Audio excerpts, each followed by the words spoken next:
Naku, wala kang lakas, Maria.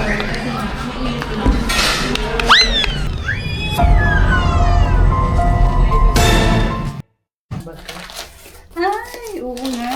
Ako yung mga malingki pa. Anong bibilhin ko? Balunggay, kamote, kalamansi, pipino, abad.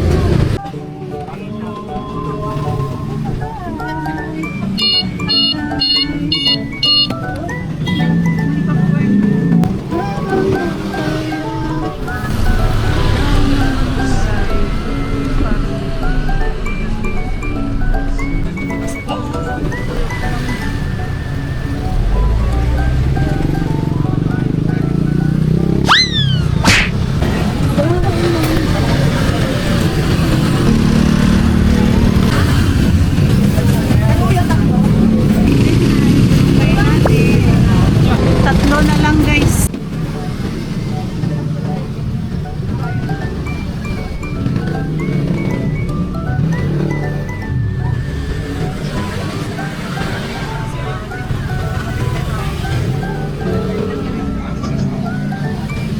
Magkano po yung pipino nyo? 50?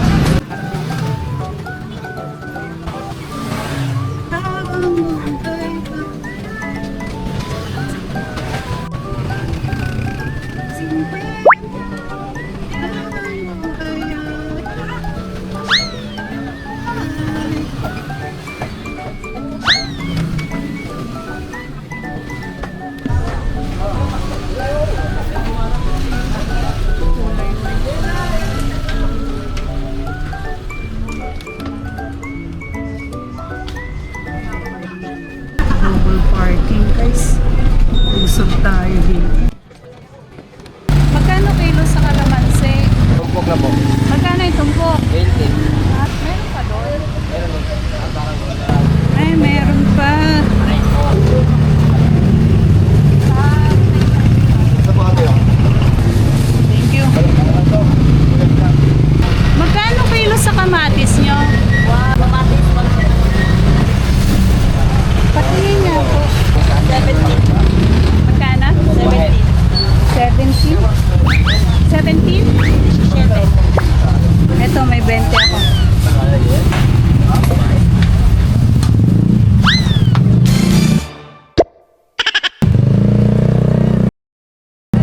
Anong kulay na to, be? Yellow.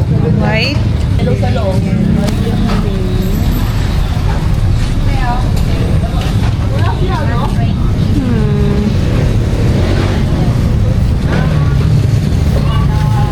Ito, try natin ito. Be, patry nga na ito. Kano na ito? Ito, ah. 35 yan. Magkano carrots nyo ngayon, be? Okay, muna tayo.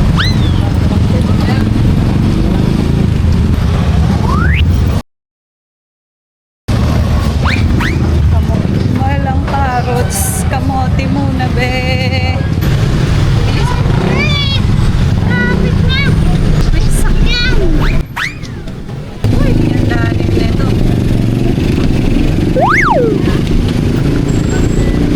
Ang lalim, syete. Lalim ng putas pa. Ha? Lalim, oh. Para tayong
guys, oh.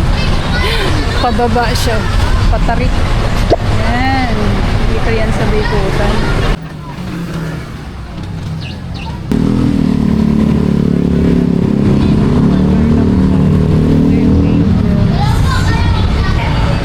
Pabili po, cheeseburger. Isang order lang po. Be, ano to? Sira yung upuan nyo?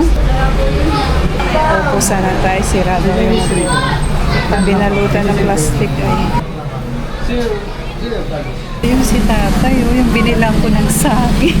Nung nakarang vlog ko, doon ako bumili ng lakatan. Ayun, nakita ko siya, nagtutulak. Mula doon sa baba hanggang taas. Yan ako bumili sa kanya ng saging nung nakaraan. Thank you.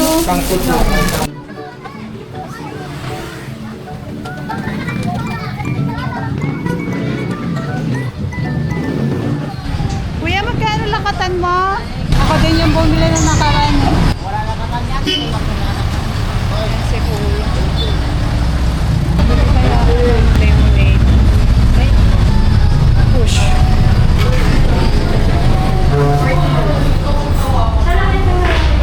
Lemonade. Ang laki ng lemonade. Yun ay kaya ko mga ubusin. Lemonade lang ba yung 40 pesos?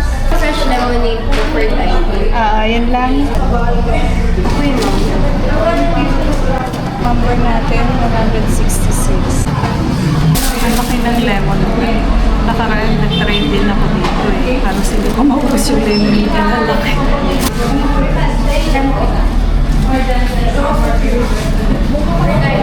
Ay, this price. Ang laki. Laki niya.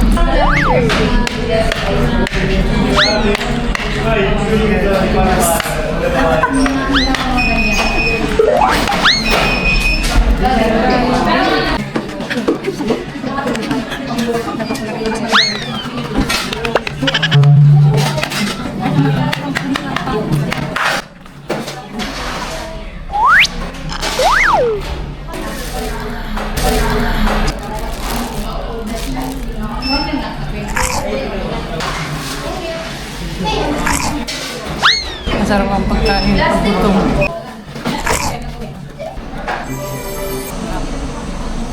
Gusto ko i-try yung milk tea series nila. Kaso ang problema kasi gabi na. Mahirap matulog. Masyadong sweets yung kanain. Ang palang parada. Kainin ko dito.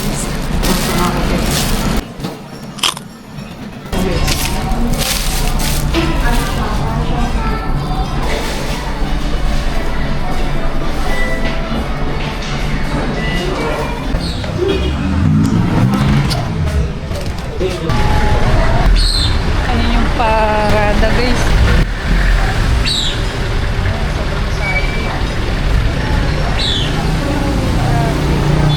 Ayan yung parada. Ayan yung ibay natin. Ay, busog ako. No. Inubos mo pa rin yan. Yung buy one take one. Dalawang burger.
Araw-araw ko nililinisan si Mimi. So, yung mga aso, kung saan nata eh. May mga asong gala dito eh, palaboy-laboy. Ba't pinatay? Madilim, brown out. Hi, good morning guys. Ito yung dala ko kagabi. Pag tatlong items to. Mag-ano siya. Inside my pocket on my rib. Ito ata yung seaweeds ba ito? Ay, oo nga. Ito yung dried seaweeds. Kasi ito yung pampalasa. Japan dito. Ay, ganito ay Hondashi. From the word Hondashi. Lagi kong nakikita pag nanonood ako ng mga Japanese, mga palabas. Kahit sa YouTube, gumagawa sila ng soap. Ano ba yung nilalagay? Wala. Kasi marami sa palengke nun yung pang-flavor. Miso! Mahilig kasi ako mag-research ng mga healthy na pagkain. Ngayon daw, isa sa dahilan bakit mahaba ang buhayan ng mga Japanese. Every morning, mayroon silang soap. Yun ay seaweed soap na may miso. Tawag ay miso soup.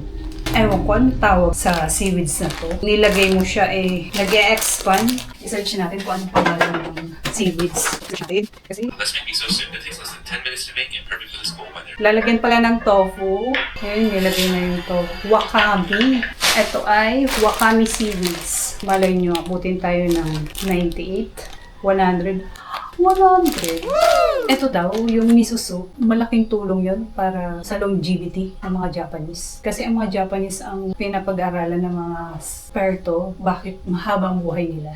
Try natin kasi mukhang masarap yung soup At tapos ito ata yung panlagay sa bubong ko sa e-bike. Umorder ulit ako guys kasi natulog pa rin. Nilalagay ko din sa bubong ko. Makikita nyo yun dun sa mga nakaraang vlog ko. Waterproof tape base. Ayan siya guys. First time kong umorder, makapal siya. 200 plus. Tapos sumunod, ang in-order ko, yung mamurahin lang. Buy one, take one pa. Nung pagdating, ang nipis pala guys. Ang bilis siyang mabutas. Sana makapal. Buksan na nga natin. Ay, budol. Anyways, dito ako natuwa.